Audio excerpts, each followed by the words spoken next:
নেই।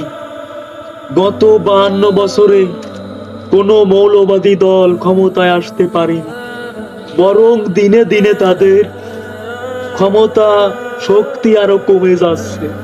আমি তোমাকে বলতে চাই, ওদের ক্ষমতা কখনোই কম ছিল না এবং এখনো কমে নাই। ওদের ক্ষমতা আমরা কমিয়ে রেখেছিলাম। আমাদের যত শক্তি আছে সেই শক্তির অপব্যবহার করে তাদেরকে আমরা দাবিয়ে রেখেছিলাম। শোনো ফখরুল সাহেব, দূর সে নৌকা ঢোকা বেড়ায় যাচ্ছে। No, no, no, no.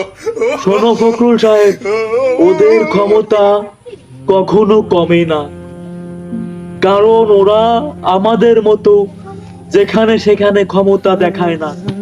ওরা সময় মতো শক্তি দেখায়, আর সেইখানেই তারা সফল হয়। এই মৌলবাদী